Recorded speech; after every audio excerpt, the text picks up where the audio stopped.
What's up, you guys? My name is Hutch, and I make videos and put them on the internet. And today is going to feature a discussion of Game of Thrones series finale, or even just season 8, or even all the seasons together. Just a general conversation about how Game of Thrones went and how it wrapped up. I'm going to be speaking with Nicholas Fenton, otherwise known as NFEN. His channel is going to be in the description, his channel and social media. If you guys want to click on that, go tell him what's up. And yeah, it's a pretty long conversation. I didn't really want to cut any of it, so I'm just going to leave it all raw. It's like an hour and a half video. So sit back, grab a couple beers, and enjoy the video. Just give me your one-word reaction to not season 8, but the finale. One word. Yeah. Boring? Okay. Were you... I would describe, if I could describe it in like a short phrase, I would say it went out with a fizzle rather than a bang. So, I mean, explain yourself though, because what would you have wanted to see happen instead of what happened? I don't have anything, the thing is like, I don't have like a fantasy outcome. Like I wasn't watching the show like hoping that a specific thing would happen. Like the way that they did it, you can do that ending perfectly fine, but it's just about all the things leading up to it. So, chat, there's gonna be full spoilers from this point on. So if you have any intentions of watching the series, or if you haven't seen the episode yet, then maybe mute the stream or go find another stream for a little while. But so what did you think of Bran ending up on the throne? Yikes! Big yikes from you. Why? Logically, it makes sense. Like. Like if you just write it down on paper, he's sort of like a neutral party. He's basically just like your Wikipedia, but in personified form.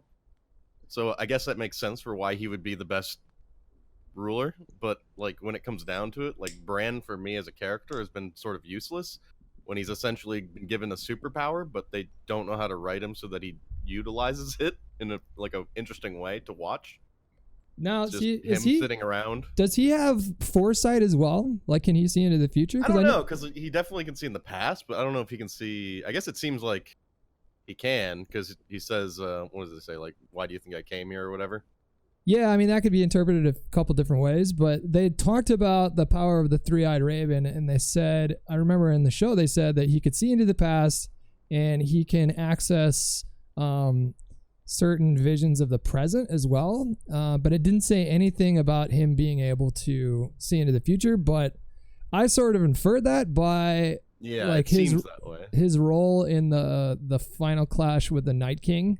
Like it seemed like he knew how that whole thing was going to play out, or at the very least, another alternative explanation could be that he's just so intelligent that he just decided that was the best plan, that was the plan that had the best chances of winning. But it seemed like to me, if he knew it was going to happen, he's the biggest dick of all time. He's literally the biggest villain of the series. Then,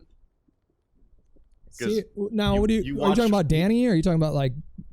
I'm talking about Bran. If he knew that in order for him to become the king, he needed to make all this horrible shit go down, or not make it go down, but let it go down. Like without interfering, just letting shit play out. But he's the ultimate piece of shit of the entire series. But couldn't you make a comparison to like Doctor Strange in Infinity War and Endgame, where that was just the only outcome that would have resulted in the long night being prevented and a malevolent mad dictator queen being killed to pave the way for some kind of semi-democracy. I would agree. Except for the context of those different universes they're like not equal at all, because like Thanos is like resetting the universe from zero, and then in Game of Thrones it took half of a partial army to defeat the Night King, and then he just becomes the king after. So the Night King is kind of irrelevant in the long-term plan that he's going for, if that's the case. Yeah, Esme it's was literally saying... just him like becoming the king rather than like we need to stop Thanos from like literally ending all life. Well, it's not a one-to-one comparison, obviously, but I see what you were going for. Yeah, I think like it is the function is similar. The whole point of the show was sort of breaking the wheel, right, and getting rid of this sort of corrupt monarchy that hasn't been kind to the people of the Seven Kingdoms.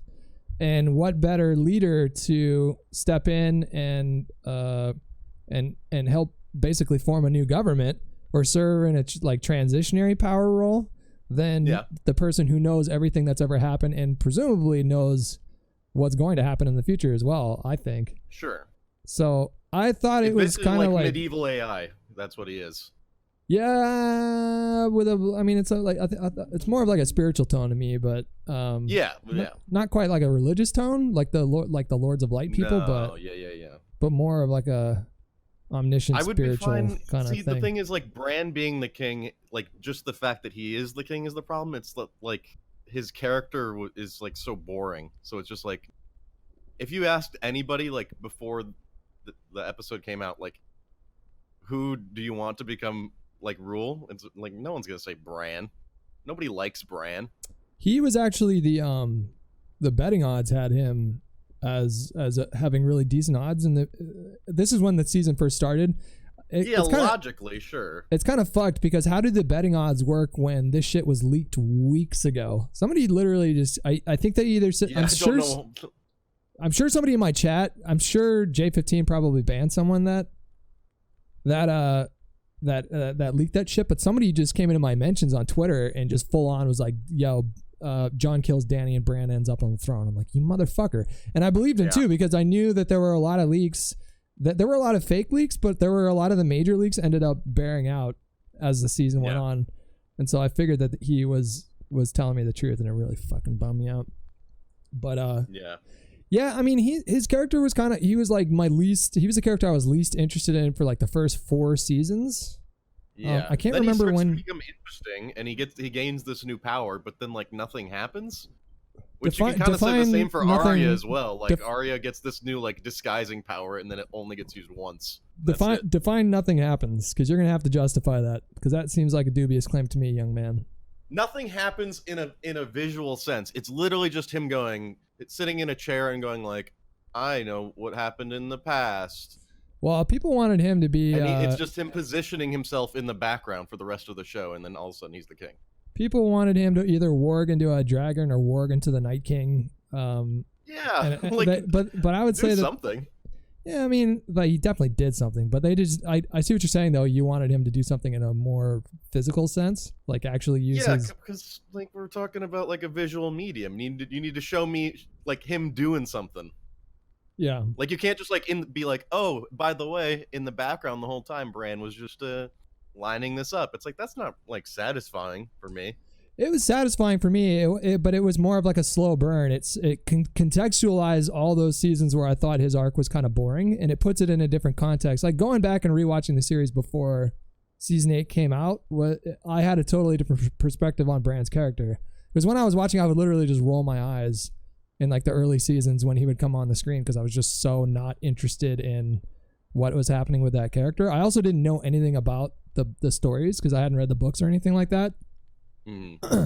But he became much more interesting to me as it went on, and I like that his character sort of grappled with like coming to terms with the power that he had been given. Like he struggles with it at first, and he uses it for selfish purposes to just like run around as a wolf or fly around as a bird to sort of overcome his crippled body at that point. And then I totally bought him being that sort of stoic, wise, I don't even know, like almost like supernatural character by the end of it, but he was no longer motivated by little like Dr. Manhattan-y in like the like exactly, that's like a good completely like you're not like involved at all emotionally. I think separated. Dr. Manhattan is a good comparison. You're sort of just dispassionate. Like you don't necessarily have a strong opinion one way or the other when it comes to morality, but it's more about just what can you do to like fight for the greater good of the kingdoms on the whole. But a complaint that I like, there were a bunch of complaints that really pissed me off. There were a bunch of complaints that were totally valid. There are so many like illegitimate complaints going around. Like ridiculous. Like people, there are so many people on Twitter last night and today saying that Jon coming back to life had no point, that there was no point there. It's the same thing with Beric when you break it down. Beric was literally brought back like, what, 7 or 8 times back to life by the Lord of Light just so he could stop the White Walkers to give Arya like 10 more seconds of time. Yeah. But to say that John coming back had no fucking point when he was instrumental in beating Ramsay Bolton, when he was instrumental in convincing Dany and Cersei, well, actually Cersei didn't even show up, but the other people that were at that meeting that they had at the end of season 7, I think, or was that season 6, when they showed Cersei the White Walker, and that was last season, I think. That was season 7. But and then also the like killing Dany too. I think like Esme was saying that there was something to do with this prophecy of like a prince coming and basically like preventing the world. I think that's what it's called. Yeah, I'm not familiar what the name of the prophecy is, but yeah, it's like something about the love of your life and a prince and all this stuff. One of the fucking 20 prophecies in the show. But it could have been the case that the prophecy applied to Dany. Like everybody thought that applied to the Night King and preventing a long night. But what if Dany was ultimately the one that was going to usher in a long night? And it kind of hinted at that when she was giving that like Hitler speech on the steps, saying now that we've liberated King's Landing, as it's literally still burning and crumbling to dust, she says we're going to go liberate the rest of the world. So she could have been the one that would have ushered in the long night. So I really can't speak really too authoritatively on that prophecy because I'm not super familiar. Part of me with likes it, that the prophecies are a little open-ended, but then there's also a part of me that's like, at least close one of those. Like, give me a solid prophecy that came true, because like most of them it's just like little bits and pieces. Arya didn't appear, or it could be interpreted as bits of a prophecy. So Shrek says Arya didn't close green eyes, but I'm pretty sure that Littlefinger had green eyes. So blue eyes would have been Night King. The Night King. What's the guy that did the Red Wedding? That he's the brown eyes. Fuck. I don't know his name, but the guy that plays fucking, isn't he? Was it Filch from Harry Potter? Yeah, he was like the Walter Frey. Yeah, that guy. Yeah, Walter Frey. Yeah, he must have had brown eyes, right? Yeah, I believe he did.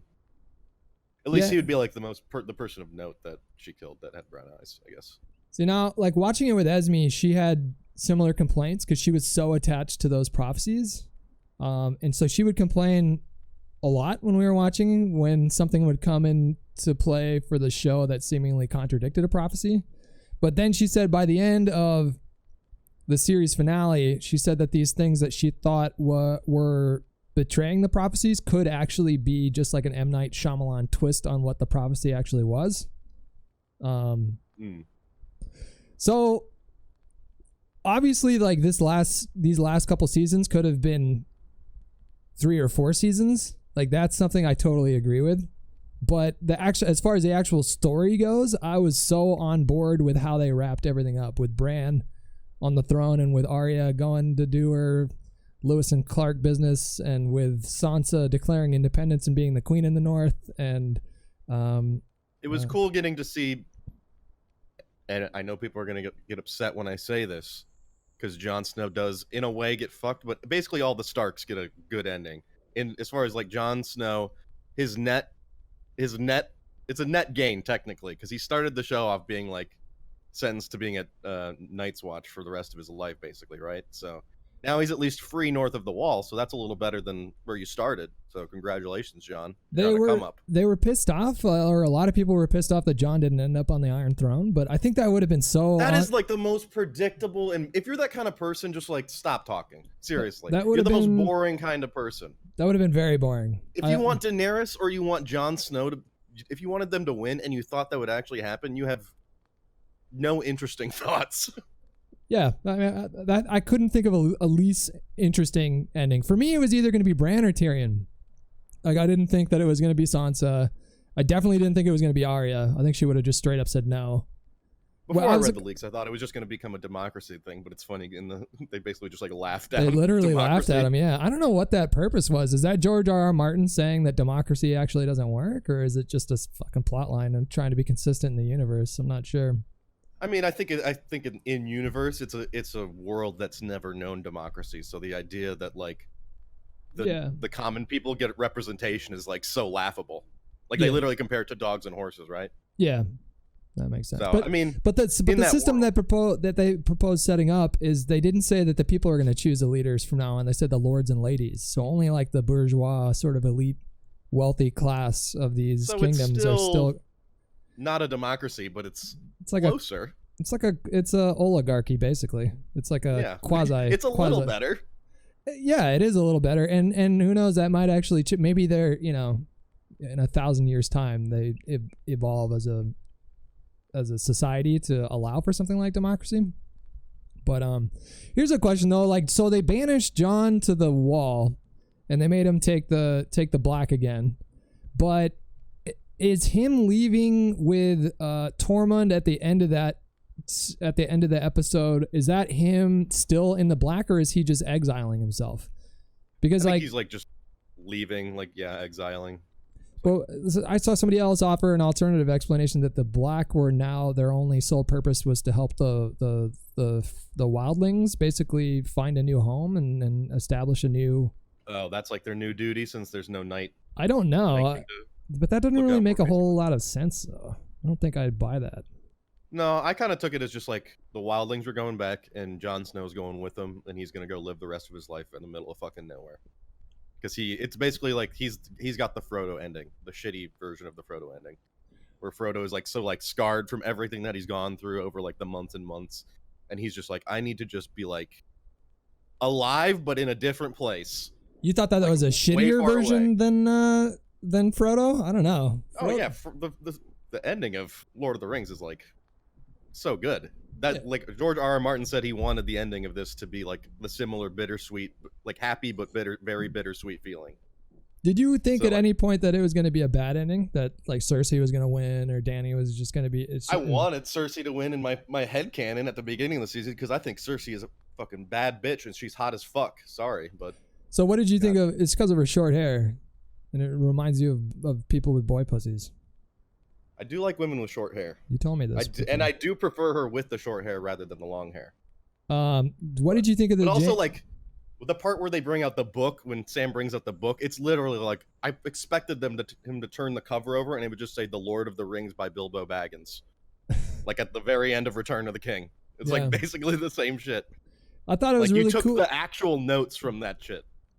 I thought it was really cool that Brienne sort of rewrote Jaime's end in the official text or whatever. I thought that was a sweet little send off. One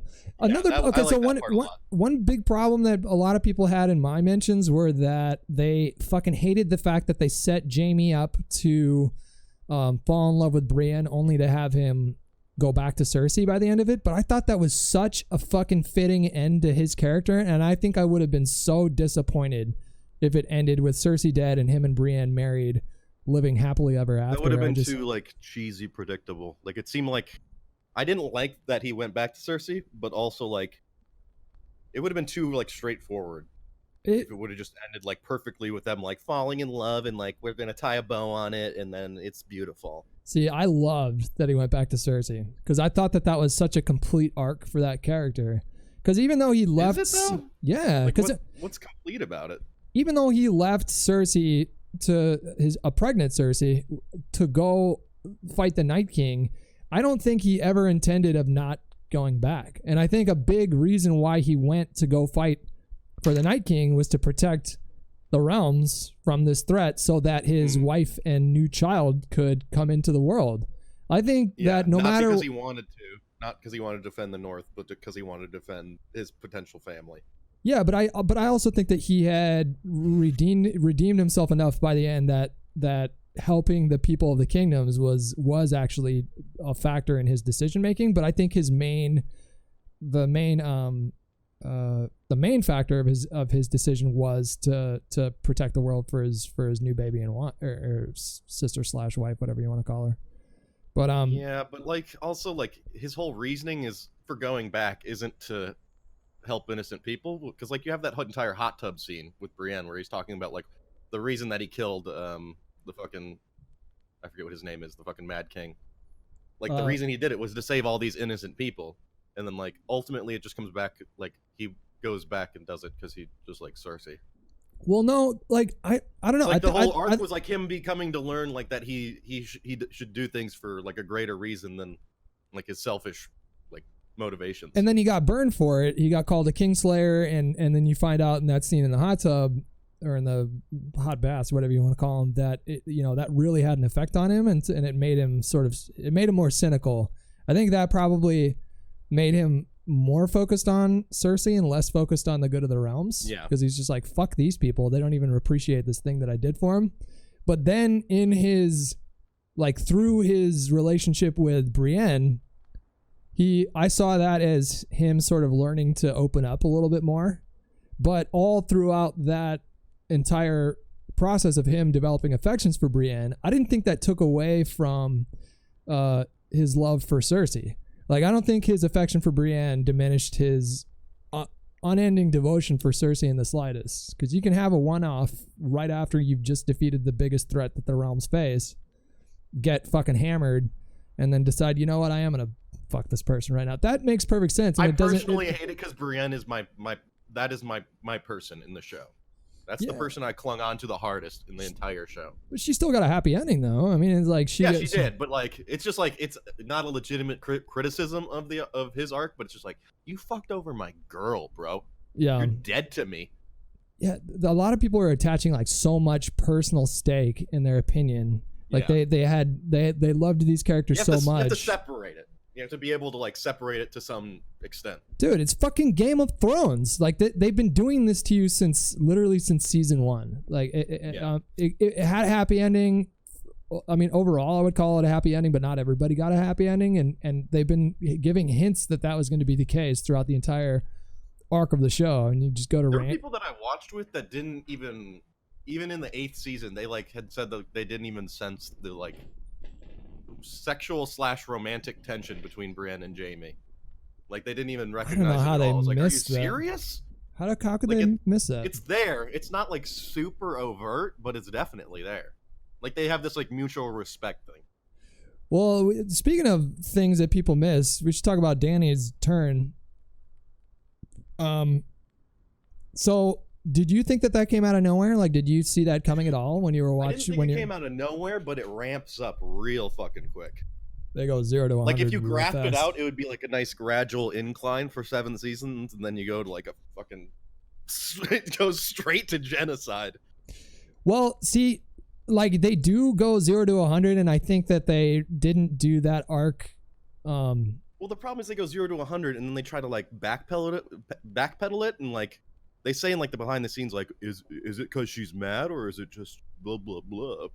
It's like, well, I would hope that if you're murdering 1 million people, it's because you went full fucking mad.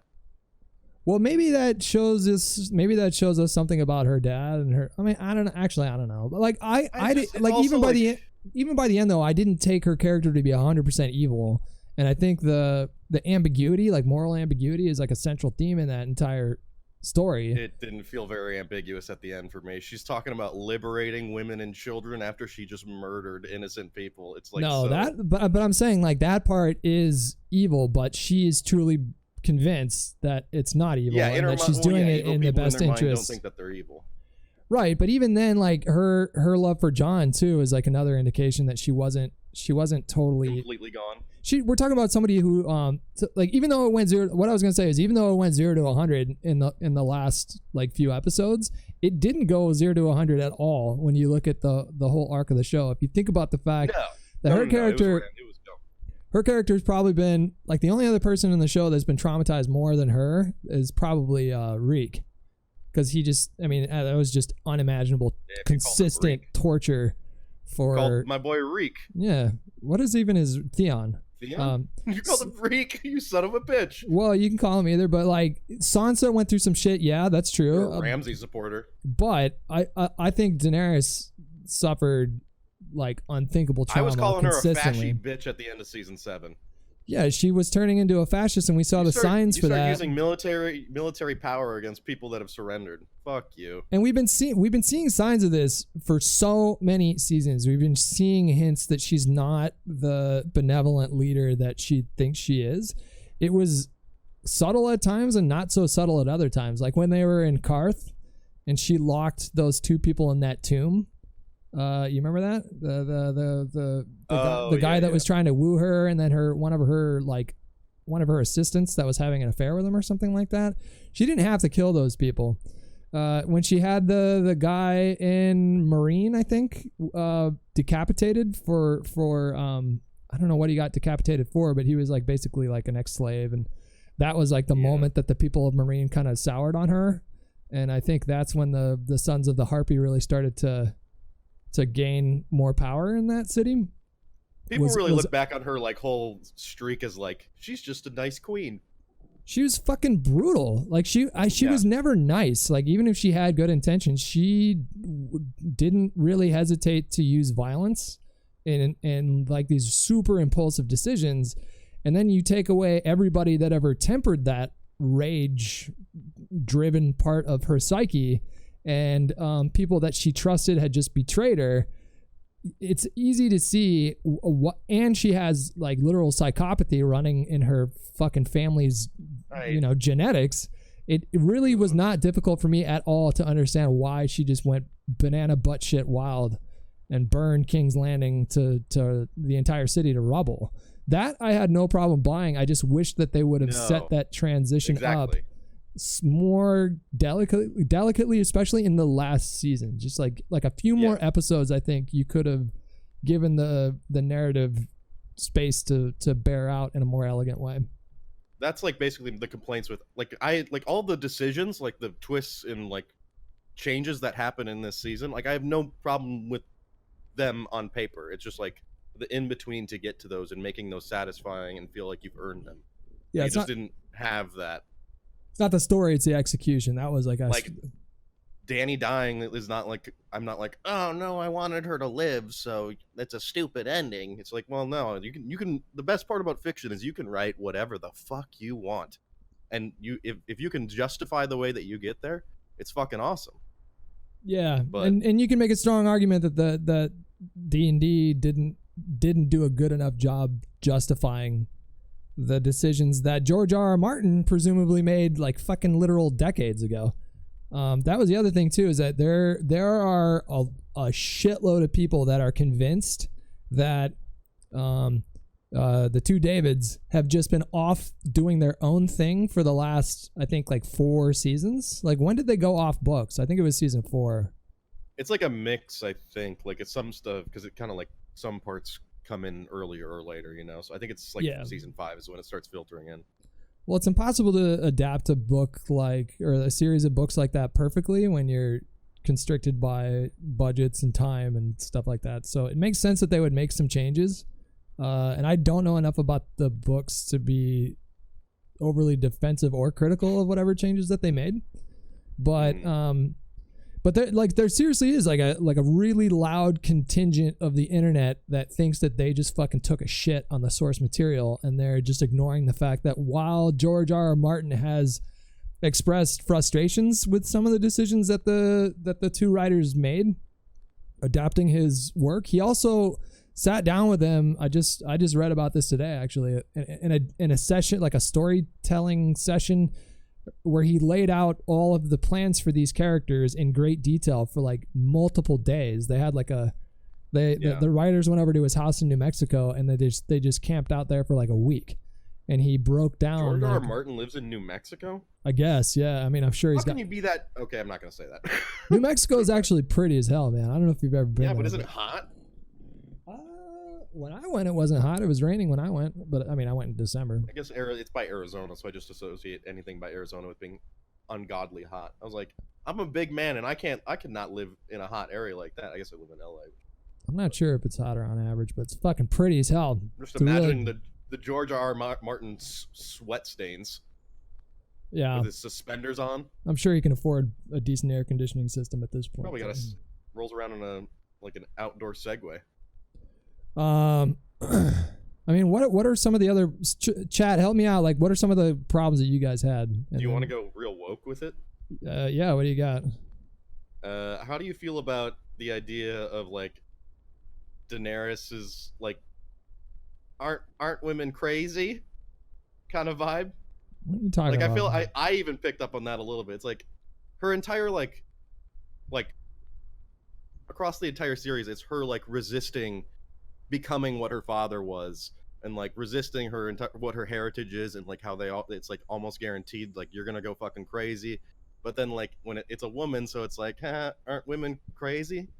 You didn't get that vibe a little bit? I mean, you still had Sansa and Arya and Brienne. But then you get Sansa, who was it this episode or was it episode 5? Where I think, who was she talking to? She was talking about how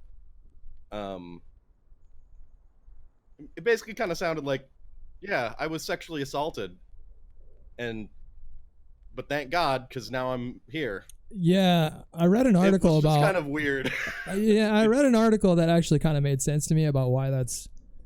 I don't like using the word problematic because it seems sort of vague. Both of those things aren't like insanely problematic, but you'd get a little bit of a vibe from those. Slightly problematic, I would say. Yeah, I don't know if George R. R. Martin did the best job like writing with women characters in mind, but I didn't take Dany's turn to mean that it was inevitable because she was a woman. I thought it had more to do with the fact I think that's more of a tinge. It's kind of like you're giving sexist dudes even more shit to work with them for them to give anecdotal evidence through media. Yeah.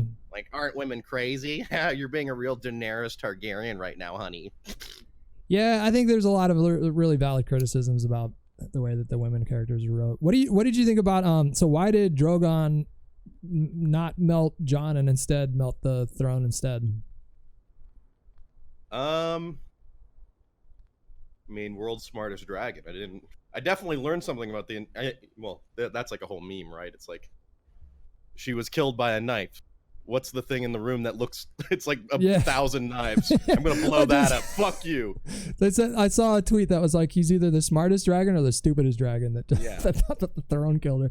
While it was happening, I was like, oh, wow, that's an incredibly smart dragon and understands the context of war and politics and the hunger for power. That's how I took it, actually. I didn't take it like he literally understood everything, but I took it to mean that he knew on some level the source of the problem. He knew he could intuit through some form or fashion that his mother had gone slightly mad and that what Jon had done was necessary.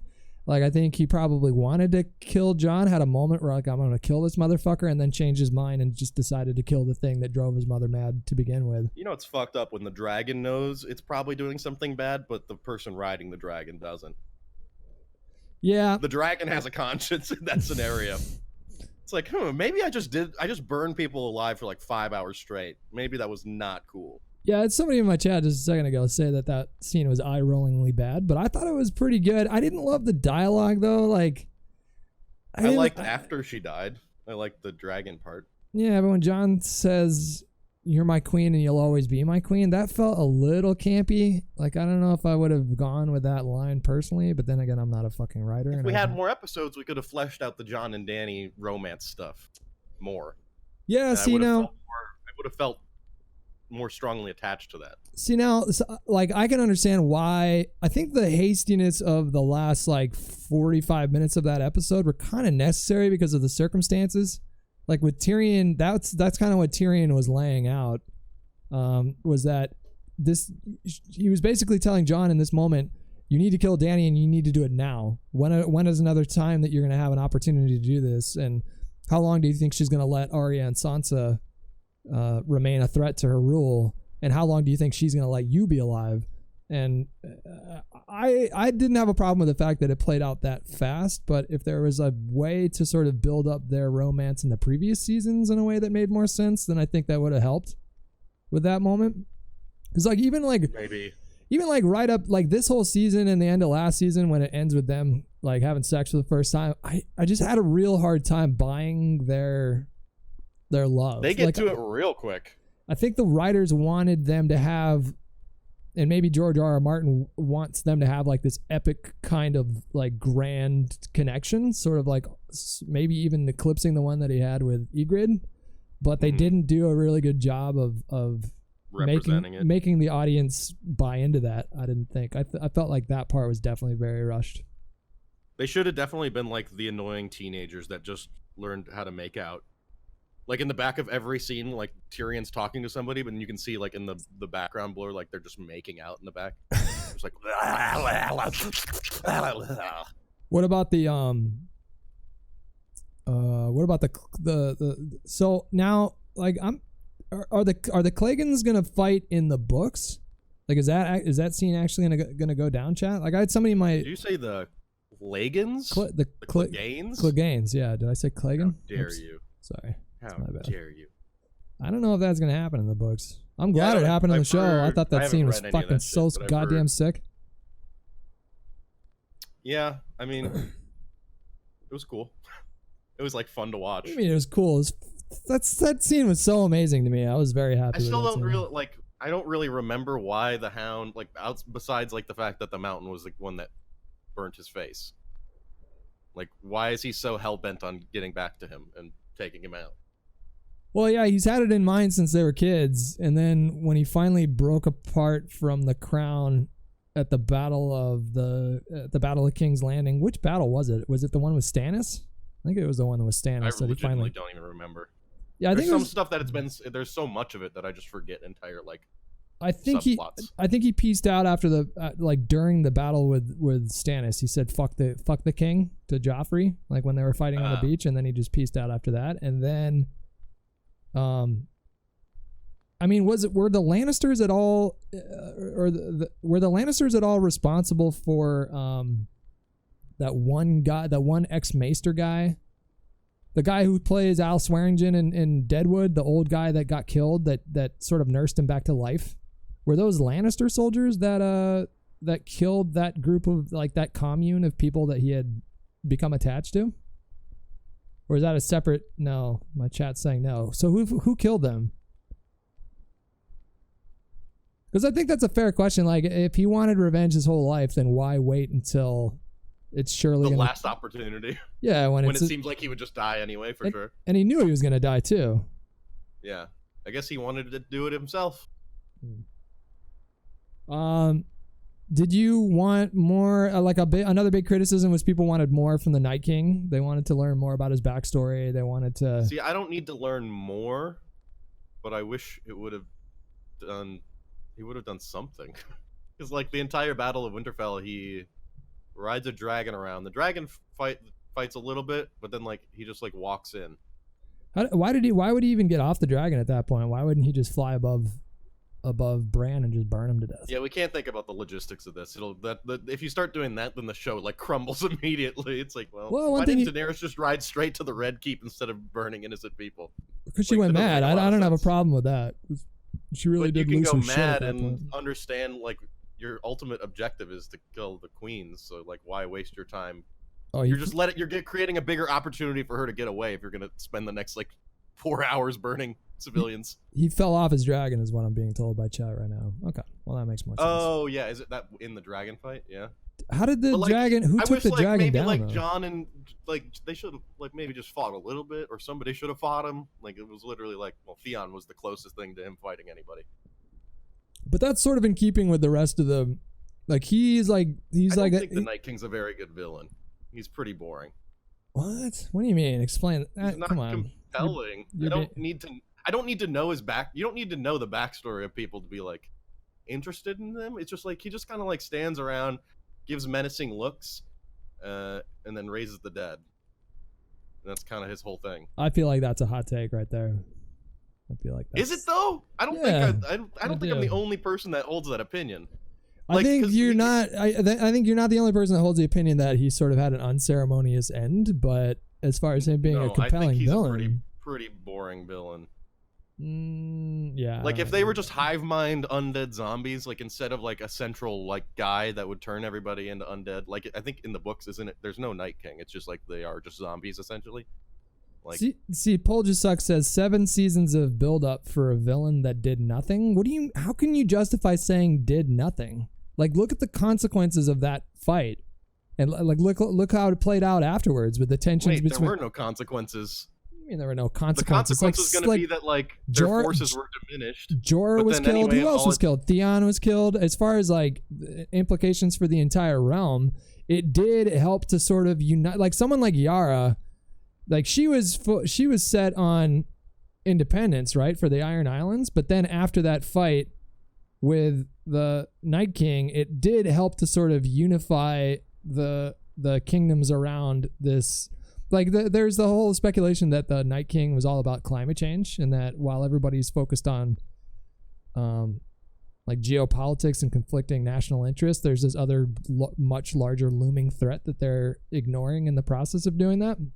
I don't know if you heard that theory. I mean, it makes sense. It makes perfect sense, but it's not like something that necessarily hammered home in the show, but like you could add the extra meaning onto it through it. But and that, you know, and that story of like these different houses coming together in the middle of a fierce like political fight where there's like, you know, 4 different houses that are vying for the throne at one point, 4 or 5 or whatever. You know, all that was put aside to deal with this much greater threat. And just like real life, one of the factions just doesn't even cooperate at all. Yeah, which would be America. But I could easily see down the line that being used as sort of something that like persistently helps keep unity in the kingdoms. Like they look back on this one thing and they recognize that there's having a common enemy is a unifier. Well, no, like working together to address a common threat, like recognizing that some threats are worth setting aside petty squabbles and cynical power grabs and stuff like that. What are some of the other... I think the Night King is boring, then the Night King's generals are even more boring. Holy fuck, they just stand there. Well, how can you say that after like Hardhome? Like Hardhome for me really cemented that. That's like the end. Like after that, when do you see them doing anything? When do you see them doing anything? Like the generals, like in the Battle of Winterfell, they just kind of sat on their horses, and then when the Night King came in, they were like, "Hey, we're here now." No, when they fucking killed a dragon, bro, and they almost killed all those. You know, they killed a decent amount of like side characters too. And Night King killed the dragon. Yeah, but the whites, you know, that like I would lump them all together. Just the White Walkers killed a dragon. Did you just say you'd lump all the whites together? Say it clearly into the microphone so we can get a. Are you calling me a fucking racist, Nick Fenton? Because I'm not going to have any of that from you, sir. I'm gonna get another beer. What are some of the other problems that you guys had? I want to run down the list. There were so many criticisms, and some of them were good, and so many of them were not fucking good. I really like that they kind of just snuck in like. You thought only one person was gonna get the throne? Bitch, Sansa got the other throne. They like created a second throne, like spontaneously. But that was good though. I liked it. It was like you get 2 for the price of 1. Like bam, bitch. Yeah, but actually, you know, like one thing. 1.5 for the price of 1. I wouldn't say it's a full throne, but yeah, I saw a Reddit post where it was like everyone after Sansa declares independence. Oh, I know that should have like. Oh shit, that was an option. She's like, wait, no, I want the Iron. And then at the end, it's like. All hail King Bran the Broken, kingdom of the single realm. And Bran's like, guys, are we stuck on that name, or can we? Is it too late? It feels like you've given me a name without asking my input. Bran the Broken. Bran the fucking Broken. He's probably so pissed about that. Bran the Disabled. But he's at that point. He doesn't give a shit. He's like, call me whatever you want. I really don't care. Yeah. I had a thought, and then okay, so Yara. That actually kind of doesn't make sense because, like, at that point, as soon as Sansa declared, like, I understand why they did it because the Stark family had been through so fucking much, and you know they wanted to get like the size of all these different kingdoms as well. Like, how big are they? Like, is the North like the biggest one outside of King's Landing? I think the North is pretty big, if I'm not mistaken. So, like, it's probably like it would be like if Texas was like, we want to be our own country. It's like, well, if you really want to, we can't stop you because it's like a fucking or like California or whatever. But at that point, why wouldn't Yara be like, okay, well, the Iron Islands are independent now? I mean, like, I think these are things that they could have explained with more lines of dialogue. But now, do you think that the writers pieced the fuck out of this early because they wanted to get to Star Wars as soon as possible? I kind of think that that's an unfair assumption to make. My hater brain immediately goes to yes, but I would like to give a little benefit of the doubt. But it's just like if they wouldn't have announced it, it would have gone over way better. Like if in like 6 months they were like, "Hey, we're also gonna work on a Star Wars," people would have been like, "Well, actually, no." People probably then would have been like, "You fucking got out early to go do Star Wars." I guess they probably wouldn't have won either way. So Chaos Knight in the chat is saying that they decided to do 13 episodes for the last 2 seasons before they were signed on. Before they got Star Wars? Yeah. And I wonder what the reason for going short is. Because it's like, I don't know if they were just They tired or almost what. Because had like, a legacy of like a fantastic show through and through. so Like there are dips in the show, but like it could have been like an overall like one of the greatest shows of all time, and then it just sort of like at the end it just kind of petered out. I think it'll go down. I mean, like, regardless of how the show wrapped and all the imperfections, I think it'll go down as one of the most culturally significant shows of all time. I mean, what show has more cultural significance in the last 20 years? You could argue Breaking Bad, but I don't think it was on the same level as this. Like, you could argue Game of Thrones is for sure bigger. You could argue a show like Lost. And I'm not talking about the quality of the shows, because I think that Breaking Bad was a better show 1-to-1, like no questions asked. But I'm talking about like just the impact on the culture. I think social media has a big part to play in that too. It's so much more prevalent now, so you can have these conversations in real time. Yeah, it's not just that it's recent though. It's like there were so many. No, that's definitely not the biggest factor. There were so many. We've been living in the past 10 years of it. Yeah, and there were so many epic moments in the show that made you. I've been attached to the show so fiercely since like basically like the first episode, and then when they killed Ned in season 1, then it was like it really felt like I had stumbled on something that was very different from anything that I had encountered before. So like I'm not prepared, like the people that are saying like that the last 2 seasons shit on the entire legacy of the show, I'm not quite prepared to say that. I can understand people's frustrations, but it doesn't take away the whole. I understand that feeling because it's so fresh. Because like example, The Office, the last 2.5 seasons, whenever Michael gets out, it gets kind of rough. It's not a lot of fun. Like for a while, I actually think that those seasons are underrated. For the record. For the record, Robert California is a really fucking funny character, and I thought Will Ferrell did a good job too.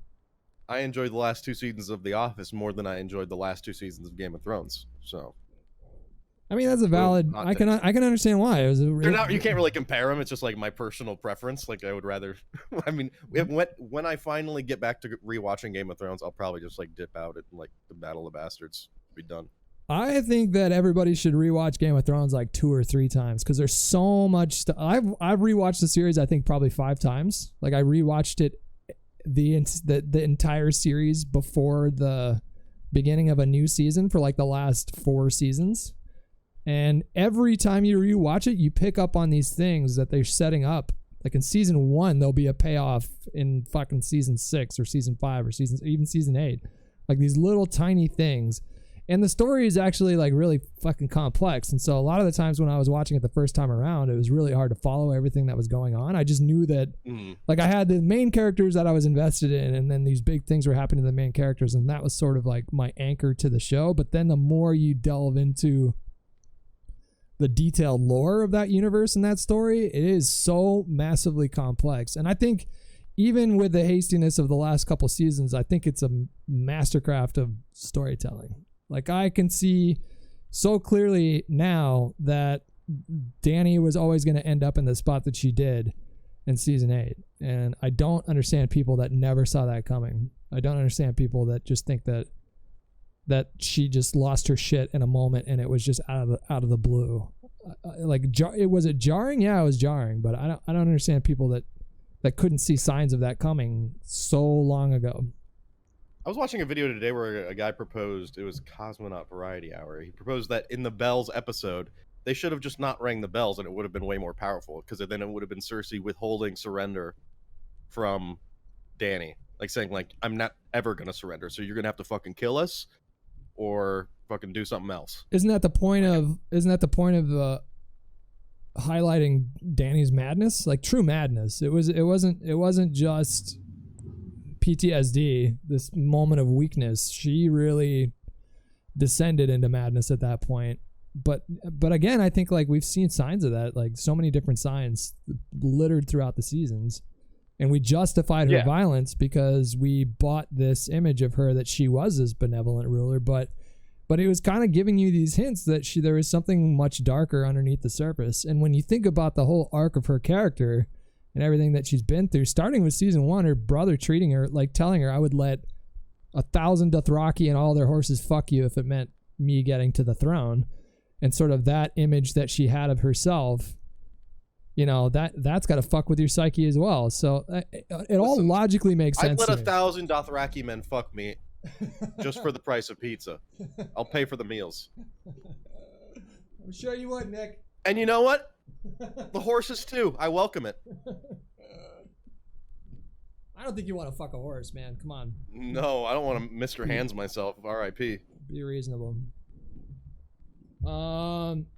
We kind of wanted Sir Davos to. I love Sir Davos. That's my daddy right there, dude. Every time he comes on screen, I get a boner.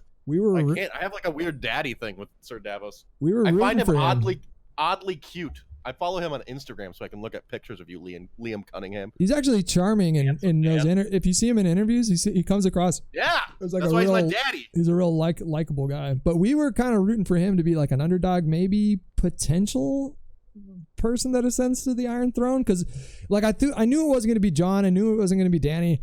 I knew it probably wasn't going to be Tyrion, but I thought that there was maybe a chance. I knew it was going to be before I had it leaked, I thought it was just going to be a democracy thing.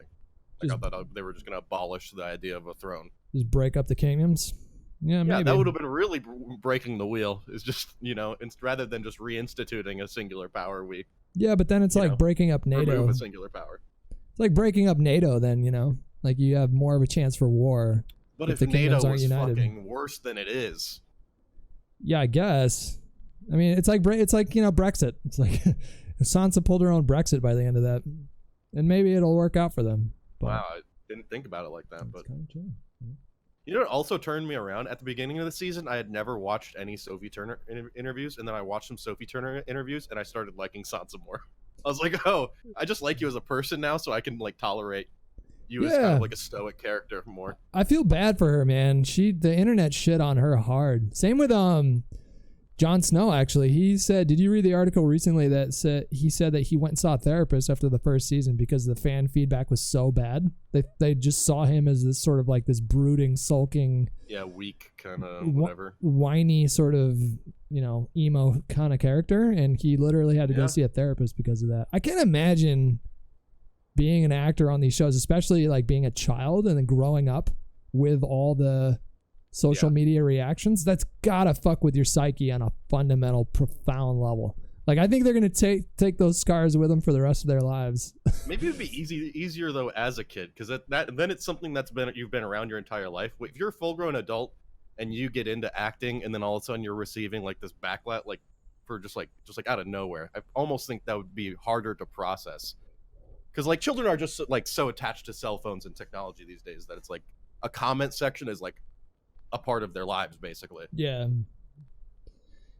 like that. I didn't want to be like I realized if you just glanced at my feed the last couple of days that you would probably see me as just sort of like a fanboy of the show. But I did very much understand and agree with so many of the criticisms, but I hated the extent to which people were going. Like, there was super circle jerky. The guy, like, I retweeted some guy who made this fucking stupid. I'm gonna read this fucking thread. I don't know if this fucking chat saw it, but this is the stupidest shit. And he had changed his name to D&D should burn in hell. Oh God, the whole D&D thing is such bullshit. As if they didn't bring you the good times. During Game of Thrones. George R.R. Martin wrote the source material. Everybody's grateful for that for obvious reasons, and this universe wouldn't be possible without him. But is Battle of the Bastards in the books, or did they just do that? No, but it's going to be in the books. Y'all like Battle of the Bastards, but you don't give them credit for that. But it's going to be in the books, presumably. So but they did it before they didn't. So everybody's thing is like they're just good at adapting. It's like, well, they're clearly good at doing some things that aren't adapted. They're not just good at adapting from the source material, like. They're not like a fucking series of how long are these books, you guys? They're like 300, 400 pages or something like that. Like, these books, it is literally impossible to adapt these books into a show one-to-one. You're never going to be able to hit all the same beats. Like, a lot of people were pissed off that the writers didn't bring back Catelyn Stark as Lady Stoneheart. Oh, yeah, that's she's like a big part of the book, but sacrifices have to be made on the altar of TV adaptation. So I like the sort of like reference and almost dig at themselves about the size of the throne. What do you mean? Because have you ever seen a picture of what the throne's supposed to look like in the books? It's Yeah, literally it's like like as she 25 described feet it. or something It's like like that. isn't it? literally 1,000 swords that are, yeah, it's like a 30-foot tall like throne. It's super Oh badass. yeah, that's right. It's just funny because she basically just like describes it. She's like, in my mind as a kid, I thought it was like the book version, but actually it's just this normal chair version. Yeah, I saw the concept art that. for that in some YouTube video or something like that. Looks sick.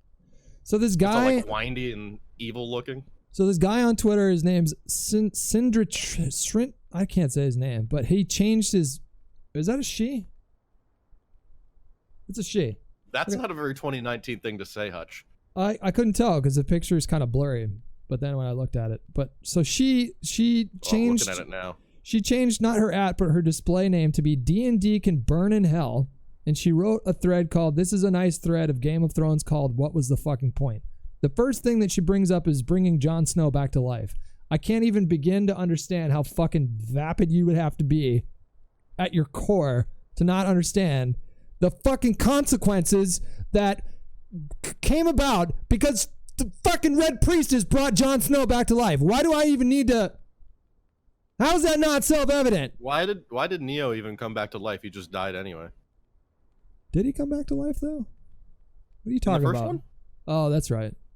Technically, did he die, though? Bro, he just came back to life just so he could die at the last one anyway, bro. He didn't check his pulse. He might have still had a pulse going. I just watched that movie again, actually.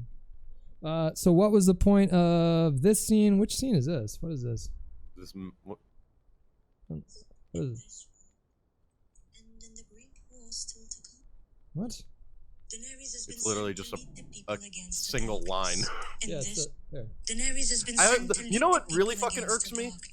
Is people on Twitter and stuff calling like literal like 5-second long clips scenes. They call them scenes. Yeah. Like I saw someone posted like the Angel of Death, like the really cool shot from this last episode of like the dragon wings over Daenerys, and like, wow, this scene was incredible. It's like it's literally a shot. A shot, yeah.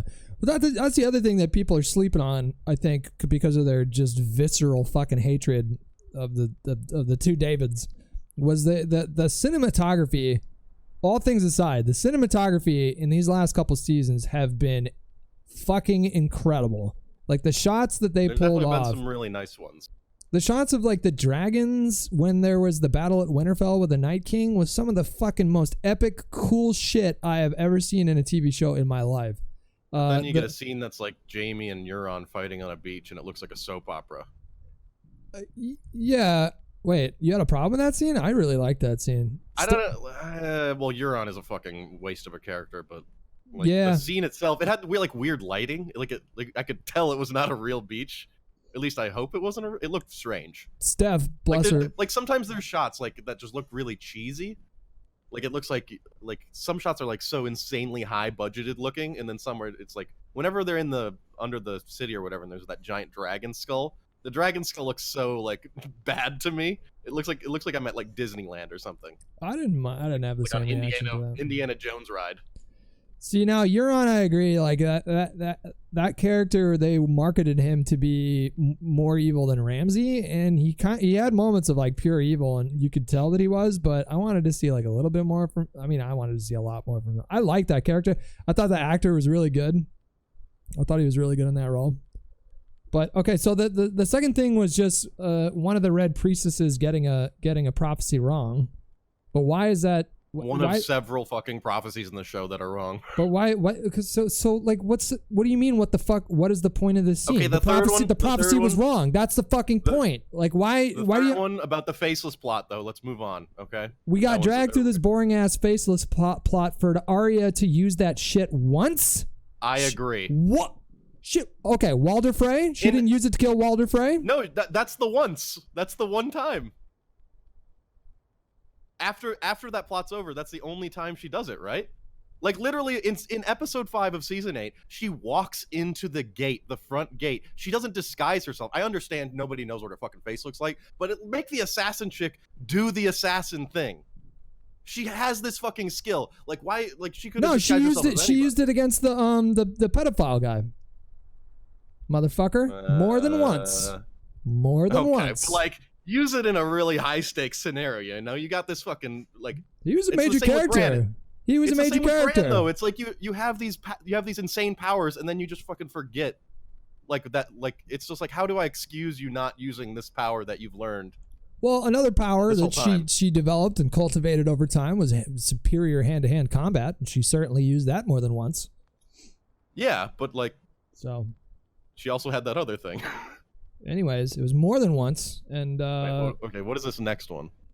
What was the fucking point of part 5? Look at the text message I got from my mom. What? Oh, her mom. I saw this one. Her mom says like, "This is like Dexter." John's real name. Okay, so she was asking what was the point of having Jon be a Targaryen and the rightful heir to the throne. Why the fuck are you asking that question? I also kind of agree with it, but I understand also. Okay, Jon being a threat to her was a major catalyst to Dany going mad, and to like furthering her descent into paranoia. That's the point of him being a Targaryen. But then nothing happens from it after that, though. He fucking murders Dany. What do you mean nothing happens? I don't understand your logic. That had to have he had to do that regardless of like, because she like. But she wouldn't have gone. You could make a case that she might not have gone that mad if she didn't, because Jon was the biggest threat. Jon was the biggest threat to her claim. I just think that way more than Sansa or Arya. I don't know. It's not the biggest deal in the world. I can concede that one. It definitely has. It has a use. It feels a little like just like this is a plot device. Like we need this to be this way so that. This happens. Well, it is a plot device, but I thought it was interesting. I mean, like, you can have plot devices still be an interesting part of the story if it's done well enough. So what's the next one? Is who's this guy again? Dario? Dario. Yeah. What is this? Dario 2. Wait, is this Dario 2 or Dario 1? This is Dario 2. I like that you knew Dario 2. Hold on. Wait, what is it? If I'm going to rule in Westeros, I'll need to make alliances. The best way to make alliances is with marriage. Why is he fucking... So he's pissed off that she turned down Dario's advances to marry... This is a woman, by the way. To marry... Did I say he? Yeah, you said he. God damn it. She's making a point of criticizing Daenerys turning down Dario's advances. Wait, she wanted Dany to marry Jon? No, but this wasn't about Jon. This was about the guy in Marine, like the guy that ended up betraying her, and it was a way it was a purely diplomatic move, and she signaled that she was. Her quote in this tweet says, "Fuck marrying Jon. Let's go for stupid drama instead of cliche and sense." Yeah, so she just took that. Cliche and sense mean? Let's just go for cliche. Something that makes sense doesn't have to be a cliche. Something that's logical doesn't necessarily. Why is it cliche and makes sense? Like, what? I don't. This is a terrible thread, and it has like hundreds of thousands of retweets or something like that. Like, but we have to keep going. Keep going. Okay, so the next one. What was the point of this? What was the point of this? Yeah, of Jon Snow walking away and saying my watch has ended. What the fuck do you think the point of that was? To go do the other things. He wouldn't have been able to do anything else, and he's playing. I hate this person so much. How many parts to this? It keeps going. Oh, we got a few more. Okay, what was the point of showing Tyrion standing outside the hall listening to Jon screw Daenerys' brain out? They had our asses thinking that he was scheming with Cersei. No, they didn't! Who thought that? They wanted you to think that Daenerys thought that it was a possibility, but everybody, like, well, as an audience member, you don't think that. No, they wanted the audience to think that Tyrion recognized in that moment that this was going to be a fucking problem, and it was. Yeah. God, this seems like a horrible, like, this person just didn't even understand what they were watching. I hate this evil woman. All right, what was the fucking point of this and all the other 5 scenes of discussing Daenerys' fertility? Was this the Daenerys code word for nut in me? What is she saying here? I can't have children. Who told you that? The witch who murdered my husband. Has it occurred to you she might not have been a reliable source of information? Well, she's not even talking about herself, is she? What is she talking about? I don't know what she's referring to with that one. I'm just going to assume it was a... Daenerys' fertility is not even, like, nobody cares. She's barren. It's unimportant. She's not fertile though. It establishes in the first season that she's barren. Oh no, after after she was barren after the priestess. In the grand scheme of things, it doesn't matter. No, not even. No. Okay, so what's the next one here? This is Arya doing something. What was the fucking point? She wanted to go back to Winterfell to stare at the snow or something? What is this? A girl is Arya Stark of Winterfell. And I'm going home. I don't even remember what this... Wait, who is that with? Can't even tell. She fucking killed the Night Queen! The Night King! She's asking why did Arya go back to Winterfell? These are some really bad takes. I can't even right now. $5 Cash App now if you can tell me what the fucking point of this is. She went back to Winterfell because wasn't Ramsay still there at that point? There was I don't remember exactly when this episode takes place. I'm fucking 99% sure that Ramsay was still there. Taken care of. Yeah. Or to kill Frey. That's what it was. Yeah. You got lots of things that need to be taken care of outside. Okay, so what is this? It's Tyrion talking to Cersei. Take those who matter. You're pregnant. Okay, so what was the point of Cersei being pregnant? I would argue that the point was that it really motivated. I mean, I think there were a few points to that. It motivated both. Okay, so it motivated Jaime to go to Winterfell and to fight the Night King, and it also motivated Cersei to get even more brutal in her methods because she had lost all hope before. She had lost like literally all of her children. And now she has this possibility of a true heir and cementing her family's legacy. So, oh my God, what is literally the one after this? What is the point? What is the point of Jon? It's literally an offhanded comment from Jorah. Jon giving? No, what's the point of Jon giving? Oh no, Jorah giving. Jorah says, Jon "May it serve sword. you well, and your children after you" to Jon. It's literally like. He added like "and your children after you" to a sentence, and it's like your future children. Her whole point, it's irrelevant. It's just like an offhanded line. Her whole point is that there was something that was alluded to that didn't happen, like some possible thing that could happen. Listen, if I say Jon Hutch, having kids, If I say Hutch, I wish you and any of your potential future children the best of luck in their lives. That doesn't mean you now have to have children. No, and if I don't have something has to come. It doesn't have any. It doesn't make any sense. And if I don't have children, it doesn't make your gesture meaningless. I hate this person. Make any sense? Well, the fucking point of Varys writing this letter about the fucking point about Varys writing this letter about Jon. What did it say, and who is it even to? It clearly says that Jon is a Targaryen. It very clearly states Jon Snow is Aegon Targaryen. You literally can read it. I'm gonna lose my shit. What was the fucking point of Arya finding a white horse? So this one, apparently this has something to do with one of the prophecies in the books. That there's something about there's something about a prince and a white horse or something like that. Yeah, I think that's with Azor Ahai. And then there's also like some symbolism there of finding life amongst all that death. Like she had been through this, like she'd walked around the entire city just doing nothing but watching the people die, and then all of a sudden she stumbles on this horse, sort of like symbolizing life. And I mean it like of course that made sense. Why would somebody explain the prophecy for me? Something to do with a pale horse and a prince or something like that. The horse was a Targaryen. It wasn't.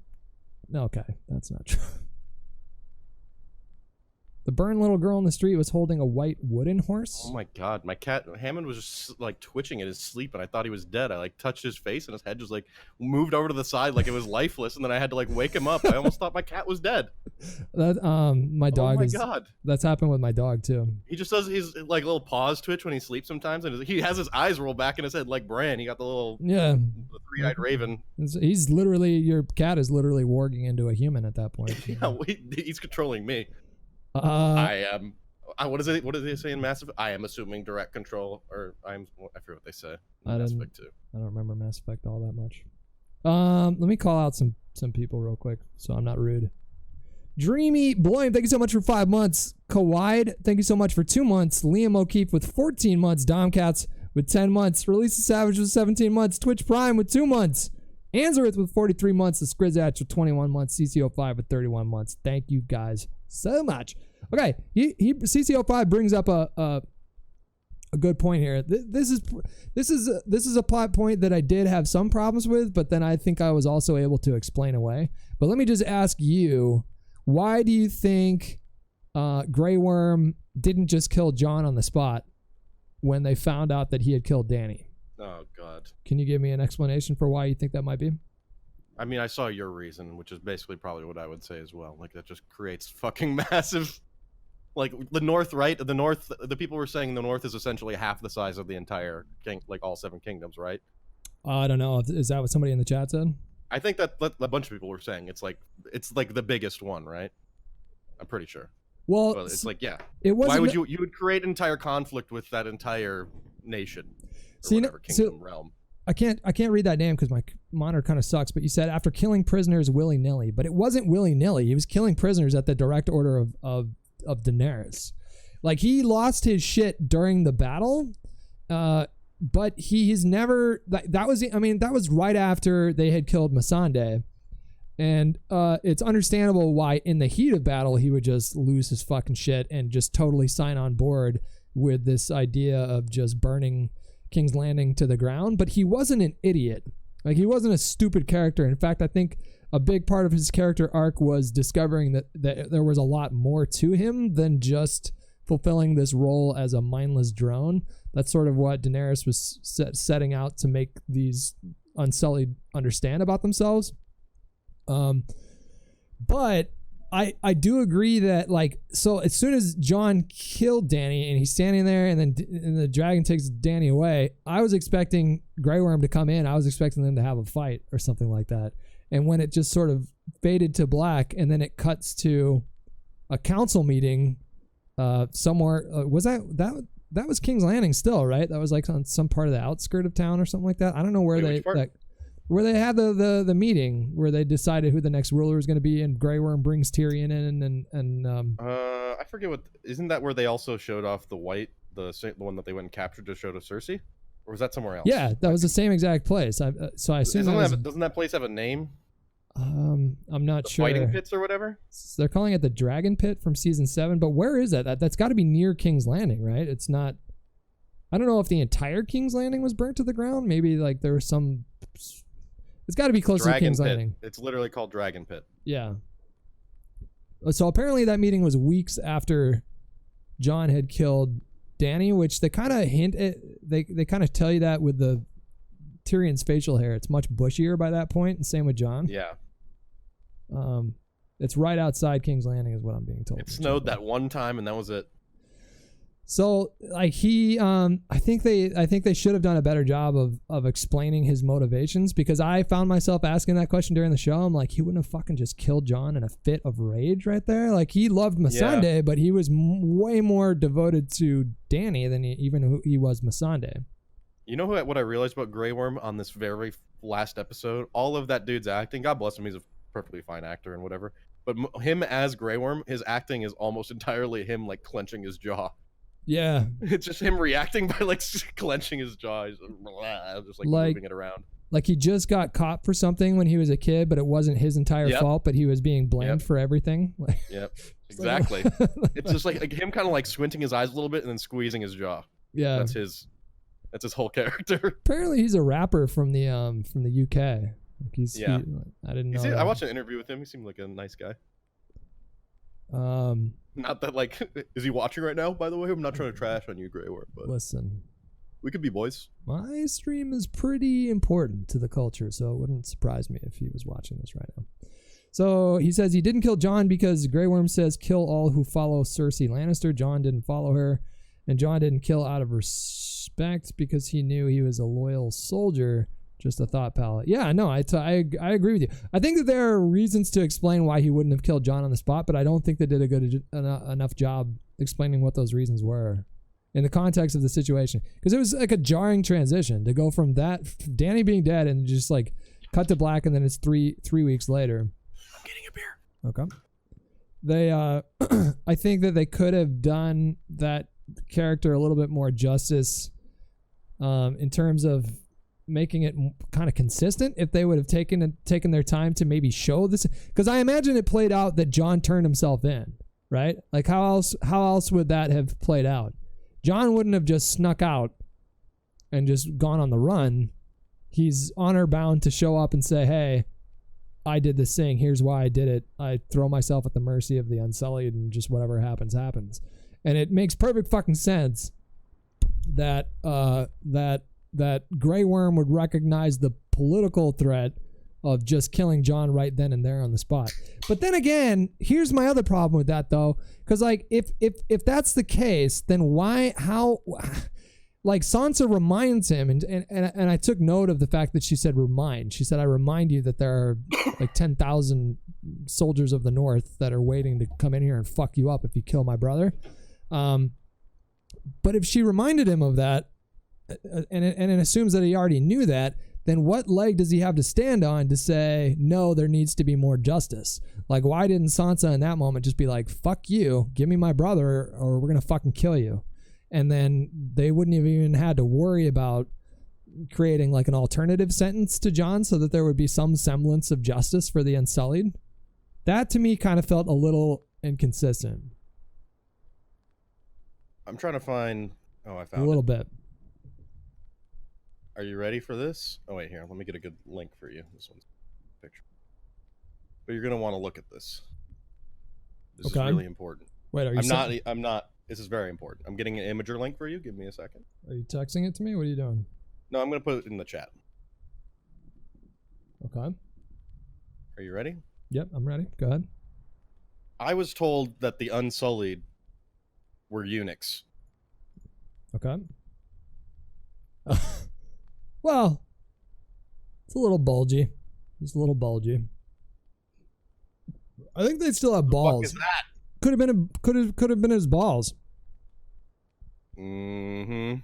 Could have been his balls. Some people have big balls. My buddy John, huge balls. Do people usually have a third ball on top? That's where your dickhead usually goes.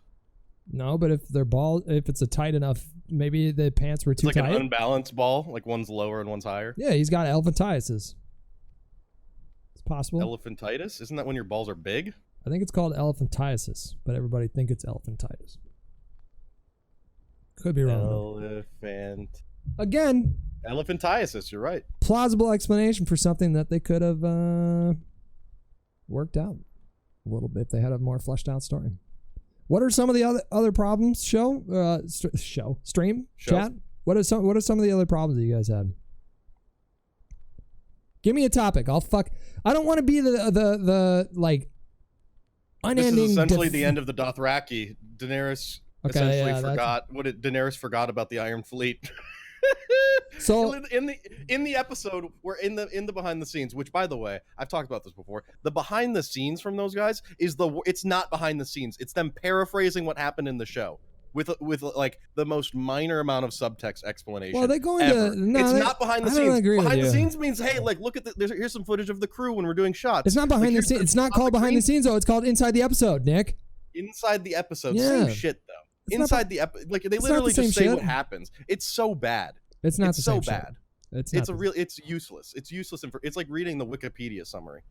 I would have liked to have seen Gilly again. I didn't get and Dario too. He just kind of fucked off and didn't come back. That was it for him. Did you mean Dario 2 or did Dario you mean Dario 2 is what I mean. Dario 2 too. No, I don't agree with Nick on this one because they do go into a little bit of detail about the. I actually don't agree with you at all. You're making me feel like a stupid I don't even idiot. remember what I just said. You said that you didn't like the inside the episodes because you felt like it didn't give you any insight. And I'm saying they go into more detail about the but they always, if anything, they contradict what they say in what they're showing you in the episode. Because you see the entire Dothraki army's lights be extinguished, and at the end they say this is essentially the end of the Dothraki, and then the next episode they've got an entire battalion. No, but hold on, did they actually say this? Words. Those are the words. This is essentially the end of the Dothraki. Who says that? But who says that though? It's one of the dudes. It's David Benioff, I believe. He literally says this is essentially the end of the. No, this is the end of the Dothraki. Essentially, that's something with like that phrasing. It's so dumb. It's so dumb. But how many Dothraki were riding around in the background there? There were only no. 50 or 100 or something like that. What if those were people? Those were people. But no, at the end in episode 8, how many are there? That's like hundreds of riders. Is it really hundreds though? Because I feel like it was like hundreds of riders. Maybe let's say 100. Okay, listen, I'm gonna concede this one. That was stupid. And I'm trying to play devil's advocate and like find an explanation for how they multiply, but I can't. At the end of the episode 4, when he says, I think it's the same dude, David Benioff. He says, Daenerys forgot about the Iron Fleet. At the beginning of the episode, they're standing above the map and they mention discussing the Iron Fleet. Yeah, it's like you. What? It's hard not to have a big fucking problem with that. That's another valid criticism. Yes, there's a lot of problems with this season. Even outside of that, even if they didn't look at the map, how do you forget about the Iron? Anytime, if I was in the Game of Thrones, if I was in Westeros and I stepped foot on a boat, I'd be like, "Where's the Iron Fleet at?" Because we're not going anywhere near them. They would have to be cognizant of the threat. Like they would just have to that was the biggest threat that they faced, really, and like them and the Golden Army. Watch throughout the series, we have seen the Unsullied in many shot. Vast amount of soldiers Dany had. And the army was insane. The Battle of Winterfell came, and I would say 65 to 70% of them died. Where did they all come from in the final episode? I mean, yeah, but how many were in the Unsullied? Wasn't it like 10,000 or 5,000 or something like that? I don't know. There weren't like tens of thousands of Unsullied in the last 8,000. Yeah. In episode 3, I was convinced there were no Unsullied. In episode 3, what do you mean? At the end of episode 3, I was convinced that there were none left. I thought it was... Which one was episode 3? The Battle of Winterfell. It looked like that there were maybe 20 of them left. No, I thought that the Dothraki were basically fucked, but I didn't get the impression. But even the Unsullied got pushed back because, like, I thought the whole moment where Grey Worm's like standing on the wall and he's making this. It seemed like he was making a hard decision because he's letting the Unsullied die that are in front of the trench. I thought that was like almost like, okay, basically all my fucking guys are done. Okay, I think we can all agree that there were too many Dothraki and too many Unsullied. And Daenerys' Hitler speech. I don't think it's just bad because don't show me something and then immediately like contradict what you showed me. It's just confusing as a viewer. Why do they seem to brush off Drogon? Wouldn't a roaming dragon be one of the biggest? But they didn't brush him off though, because Bran said. And also, like, what are you gonna do? Well, Bran said maybe he could find him, so I felt like they didn't brush. But even then, like outside of Bran, it's like, what do you do? It's a fucking dragon. You just let that bitch do what it want to do. They killed 2 dragons before him, so they know that dragons can be killed, and they just. I think sure, maybe. But then it's like a dragon that's like you don't know where it is. It's just fucking flying around. You're not going to be able to like move a ship to by the time the dragon is like where you want it to be. I got the impression that, well, I mean, how's Drogon going to eat? What's he going to eat? I don't know. Maybe that's something like I got the impression that Bran was just going to monitor the situation, and like if Drogon started getting out of control and killing peasants and stuff like that because he got hungry, then maybe they would have to step in and try to. I would hope Drogon, who understands the political landscape enough to destroy the throne instead of Jon Snow, would by now know that he should eat animals and not people. Yeah, they didn't Tyrion say in like season 6, I believe, when he first sees that when he's talking with Jon Snow or Varys at Dragonstone, and they're having a conversation about dragons. He says, "I wish that I could tell you that you get used to them, but you don't." But then he goes on to say that dragons are deceptively intelligent, kind of like how we talk about dolphins, like that sort of thing. So I really got the impression that when Drogon destroyed the throne, that was the storytellers telling us that this dragon was actually really fucking smart and not stupid. Yeah. I thought that was a good finish for Dany and Drogon. I like that. I like the Drogon ending. Yeah, it was good. Didn't really have anywhere else to go with Dany. Had one option. So we already talked about that, Jeff. Do you think D&D deliberately turned down the extended season because of the Star Wars deal? Somebody else in my chat was saying that the decision was made before they were offered that. I'm still excited about what they're going to do with Star Wars, and I'm glad that Disney's decided to pump the brakes a little bit. They're no longer doing a new Star Wars every year. It was starting to be a bit fucking much. Only every other year. Thank God. Well, I mean, if it's a good story, I don't give I don't care. It's a movie every They're other kind of year. proven that they can't, though. They haven't. Has it ever been 100% proven where Bran went during the long night? What long night are you talking about? What? What are you talking about? Here, another problem that people had was that Bran warged into ravens and just kind of flew around for the Battle of Winterfell, but I felt like that was really in keeping with his character. Like he, at that point, just resigned himself to whatever was going to happen, or he had the foresight to already know what was going to happen, but his job is to just observe things and absorb things and then pass those tales down to the next three-eyed raven. So if your job is just sit back and to just witness everything and then to preserve that information, why wouldn't you warg into a raven and just fly around and take a look at everything that was happening? Now, I guess you could say that it would be much more effective if he warged into a fucking grizzly bear and jumped in the fight. But it does kind of that would have been too cool. Or like dire wolf, like if he warged into ghosts or something like that, that would have been cool. But I actually kind of liked that his character was just like, nope, I'm just gonna watch. I'm just gonna watch this thing play out. That didn't feel inconsistent to me. It's consistent with the rest of his boring ass character, that's for sure. It's not. His character's not boring though. I don't agree with you on that one. Super consequential. Children of the Forest equals Forerunners. Flood equals humans. White Walkers equals Halo rings. Okay, but did you see the really bad Ninja's really bad take? No, what do you say? Like the legendarily, you should pull that up. Okay, what do you say? Do I just go? Just go to his Twitter, you'll find it. When did he tweet? I mean, last night at some point. Did you see all that stuff with FaZe and Tfue? Yeah. Oh boy. Hmm. I don't understand. Where did he... Okay, spoilers. Here's how Game of Thrones should have ended. Dany is queen. What the fuck? I'm inclined to stop reading. He's one of those people. Jon Snow exiled to Castle Black. Sansa and Arya disagree and go back north.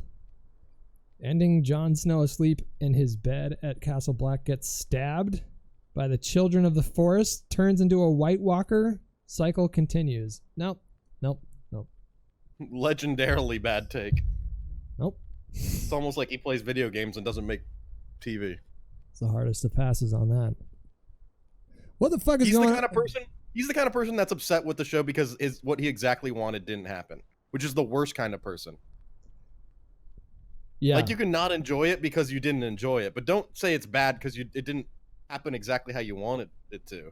The moments that resonate most with the hardcore viewers of this show, and I think the reason why this show sort of ascended to the ranks of legendary, flawed two last seasons aside, is that it would throw these curveballs and do these things that were so grand in scale and so consequential, and it went against everything that you, like every preconceived notion that you had about how a story is supposed to be told. This story kind of throws all that on its head in the very first season, and then it consistently does it again and again and again. So why would you want an ending that you saw coming? Like, why would you want an ending that seems like the logical thing to do for you in that moment? Like that, I think the best way to take in Game of Thrones is just to sit back and just let it fuck you. Just let it give you that sweet, sweet Game of Thrones dick. Sit back and let it fuck you. Spread those ass cheeks and just take it in, is what I'm saying.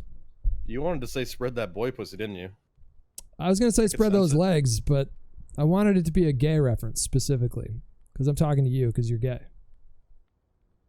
Excuse me? Did you just out me? No, I didn't out you. Why did you just out me? I didn't out you, though. It's extremely disrespectful. Yeah, but I didn't out you. You did. To some people. Mm-mm. Surely some people didn't know. Podrick probably, like I, Podrick's got two dicks. He's got two. I love his fucking, sort of like side trait that he's just an incredible lover. Like one of my favorite scenes in the show is, Tyrion and Bronn like ply him with alcohol and then get him to tell the story of what happened when he was with those 3 hookers. And then it turns out he's just like, they didn't even charge him because he was so fucking good. Hell yeah. Oh, I love that character, man. Give me that Podrick dick. That pod dick. So nerd rage mode, they make Bran seem clairvoyant, but he doesn't even try to stop Dany destroying the city to become king. See, now it has to happen for him to become king. Well, okay. I totally reject the idea that Bran was motivated by self-interest. I think that Bran could see into the future. I think he was clairvoyant. And I think that he saw that, I think that he had to allow King's Landing to burn to the ground to allow Dany I think that maybe in his visions, he saw that this was the least harmful outcome of Dany trying to grab the throne and then eventually being murdered by Jon. Like, this was the only, it's like a Doctor Strange kind of situation, like 1 in 14 million or whatever. This was the only way that this could have happened that could have ended with relative peace and a new era of pseudo democracy, like semi-democracy. So but I do, like, again, I do think that they could have done a better job to explain that. But I also kind of like that they didn't do that with it. I like that they kind of keep that vague with him. Like, I like that that you have to figure a lot of this stuff out. Some things I like that you have to figure out on your own, and then some things I really think that they should have gone into more detail to make it more clear. The end with Jon Snow, did that imply that Jon was going off to be the next king beyond the wall? That's kind of how I took it, right? Like, he's going to be the king of the wildlings. He's gonna be who was the former leader of the wildlings that he showed mercy by shooting an arrow through his heart when he was burning? Oh, I forget his name. He's like the bad guy. Mance Rayder, yeah. Mance Rayder. He's gonna be the next Mance Rayder. Bad guy, but that's kind of what I took from that. Bran literally says, "I didn't come all this way for nothing." How is that not self-interest? Because Bran is benevolent. Like, his main purpose is to preserve that the statement kind of seems like it isn't. What do you? It makes it seem like why, that. Why do you think But what if he, in his visions, understood that he was the best person to serve in this transitionary period of government where they're kind of establishing a new government? What if he looked into his visions and was like, yeah, I am literally the best person to do this job right now? I don't think that it does take, like, I think that he didn't want to take it. I take him at his word for that. It was like, I don't want to do this, but why do you think I came all this way? It's for the greater good. Sure. He didn't want power. He refused to have Winterfell over Sansa, but then goes on to King's Landing knowing he'll be king. Yeah, for the greater good. I think that only highlights my point. You're talking about Winterfell, like 1 kingdom versus 7.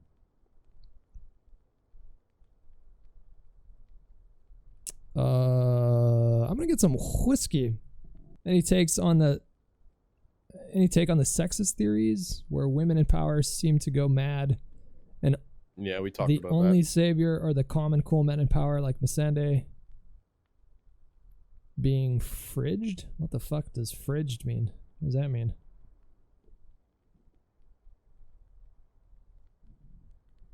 So the spinoffs, yeah, they're working on 3 separate spinoffs. Too much. 3. So like one Disney of them, Star Wars type beat.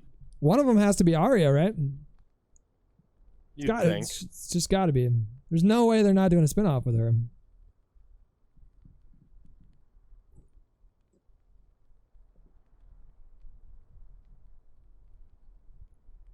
Sansa didn't lose her shit, or Arya. That's true. I mean, who were the other women in power that you had? Grandma, what's her name? Olenna Tyrell. She didn't lose her shit. Yara didn't lose her shit. Brienne wasn't really in power though. She had influence in the story, but she wasn't in a position of power. Yeah. Well, there's one that's a prequel that goes back to the time. I think it goes back well before the time of the Mad King, right? That's the one that's coming out next year. They're filming that right now. I wasn't expecting to see a Westworld season 3 trailer either. I didn't even know that they began filming that. I thought that they had just started casting people.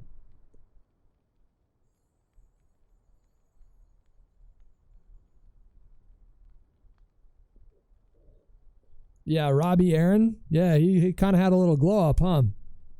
Yeah, fucking little boob sucker, huh? He literally went through puberty in his off season, I think. Yeah. He got like God bless a him. foot and a half bigger.